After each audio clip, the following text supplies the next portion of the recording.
America की कहानी यूरोपियनों के आने से बहुत पहले शुरू होती है। हजारों सालों तक जिस जमीन को हम आज अमेरिका कहते हैं, वो कई अलग अलग आदिवासी लोगों का घर थी। ये नेटिव अमेरिकन ट्राइब्स अपनी अलग अलग संस्कृति और परंपराओं के साथ प्रकृति के साथ तालमेल बिठाकर रहते थे। वो कुशल शिकारी, किसान और कारीगर थे और जमीन और उसके संसाधनों के लिए उनके मन में गहरा सम्मान था। विशाल मैदानों से लेकर पूर्वी जंगलों तक नेटिव अमेरिकन फलते फूलते रहे। उनकी कहानियां इस महाद्वीप के ताने बाने में बुनी गईं। 1492 में क्रिस्टोफर कोलंबस का आना अमेरिकी इतिहास में एक महत्वपूर्ण मोड़ साबित हुआ। कोलंबस की यात्राओं ने भले ही अनजाने में ही सही यूरोपीय खोज और उपनिवेशीकरण के द्वार खोल दिए। सोना और गौरव के भूखे स्पेनिश लोगों ने दक्षिण अमेरिका और कैरिबियन में बस्तियां बनाईं। उनके आने से कई बड़े बदलाव आए, जिसमें नई बीमारियां भी शामिल थीं, जिन्होंने नेटिव अमेरिकन आबादी को तबाह कर दिया। फ्रेंच और अंग्रेज जल्द ही नए अवसरों और धन के वादे से आकर्षित होकर यहां आ गए। फ्रेंच लोगों ने कनाडा और मिसिसिपी नदी के किनारे व्यापारिक चौकियां स्थापित की, जबकि इंग्लिशों ने अटलांटिक तट पर उपनिवेश स्थापित किए। ये उपनिवेश अपने अलग अलग चरित्र और उद्देश्य के साथ उस चीज का बीज बन गए जो एक दिन संयुक्त राज्य अमेरिका बनेगा। नेटिव अमेरिकन और यूरोपीय उपनिवेशवादियों के बीच संस्कृतियों का टकराव अक्सर दुखद होता था। यूरोपीय बीमारियों, जबरदस्ती विस्थापन और जमीन पर संघर्षों के कारण नेटिव अमेरिकन आबादी में गिरावट आई और उनके जीवन के पारंपरिक तरीके नष्ट हो गए। इन कठिनाइयों के बावजूद नेटिव अमेरिकन की भावना बनी रही। उनकी विरासत इस जमीन के इतिहास में हमेशा के लिए अंकित हो गई। 17वीं शताब्दी में उत्तरी अमेरिका में इंग्लिशी उपनिवेश लगातार बढ़ते रहे।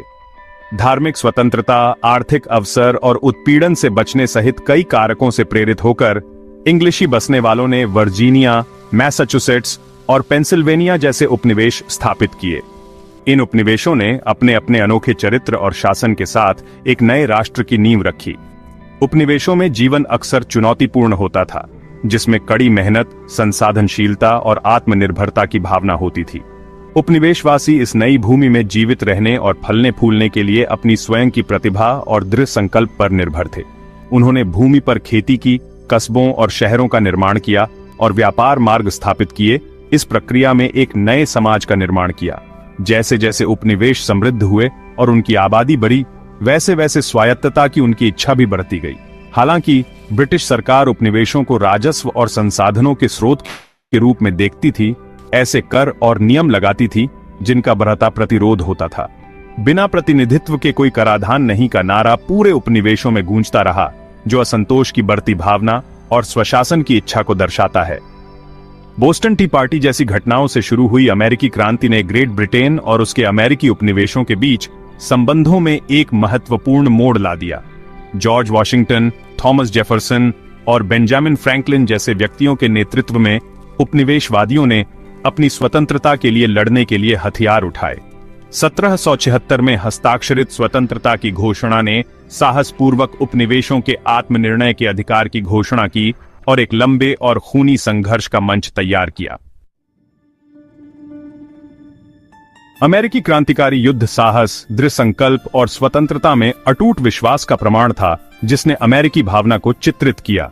कॉन्टिनेंटल आर्मी हालांकि संख्या और हथियारों में कम थी, फिर भी उसने ब्रिटिश साम्राज्य की ताकत के खिलाफ बहादुरी से लड़ाई लड़ी। अटूट संकल्प और रणनीतिक प्रतिभा वाले व्यक्ति जनरल जॉर्ज वॉशिंगटन के नेतृत्व में अमेरिकियों ने साराटोगा और यॉर्कटाउन में महत्वपूर्ण जीत हासिल की। अंततः 1783 में ब्रिटिश आत्मसमर्पण का कारण बना। नवगठित संयुक्त राज्य अमेरिका को अपने प्रारंभिक दौर में कई चुनौतियों का सामना करना पड़ा। परिसंघ के लेख शासन के दस्तावेज के रूप में देश का पहला प्रयास अप्रभावी साबित हुआ, जिससे राजनीतिक अस्थिरता और आर्थिक संकट पैदा हो गया। एक मजबूत केंद्र सरकार की जरूरत को समझते हुए संस्थापक पिताओं ने 1787 का संवैधानिक अधिवेशन बुलाया। लोकतंत्र, व्यक्तिगत स्वतंत्रता और सीमित सरकार के सिद्धांतों द्वारा निर्देशित संस्थापक पिताओं ने संयुक्त राज्य अमेरिका का संविधान तैयार किया, एक ऐसा दस्तावेज जो समय की कसौटी पर खरा उतरा है और दुनिया भर के लोकतंत्रों के लिए एक मॉडल के रूप में काम किया है।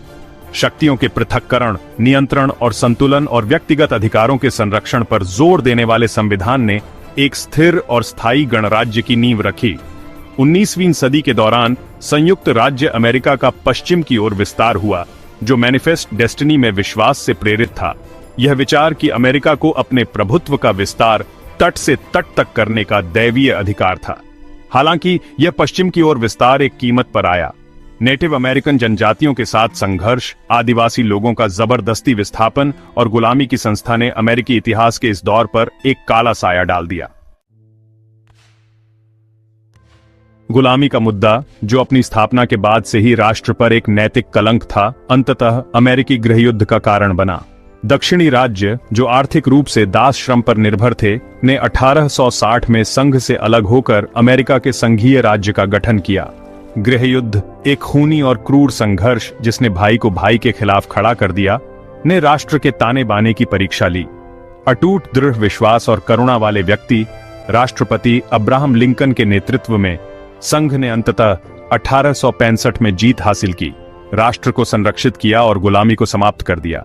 गृहयुद्ध, हालांकि अमेरिकी इतिहास का एक दुखद अध्याय था, फिर भी इसने समानता और न्याय की दिशा में देश की यात्रा में एक महत्वपूर्ण मोड़ ला दिया। 19वीं सदी के अंत और 20वीं सदी की शुरुआत में संयुक्त राज्य अमेरिका में तेजी से औद्योगिकरण और शहरीकरण का दौर देखा गया। कारखानों, रेल मार्गों और बड़े पैमाने पर उत्पादन के उदय ने अमेरिकी अर्थव्यवस्था और समाज को बदल दिया। लाखों अप्रवासी बेहतर जीवन की तलाश में अमेरिका आए और राष्ट्र के विकास और विविधता में योगदान दिया। 20वीं सदी संयुक्त राज्य अमेरिका के लिए विजय और उथल पुथल दोनों का समय था। अमेरिका ने दोनों विश्व युद्धों में एक महत्वपूर्ण भूमिका निभाई, एक वैश्विक महाशक्ति के रूप में उभरा। शीत युद्ध, संयुक्त राज्य अमेरिका और सोवियत संघ के बीच भू राजनीतिक तनाव का दौर, जिसने दशकों तक अंतर्राष्ट्रीय संबंधों को आकार दिया।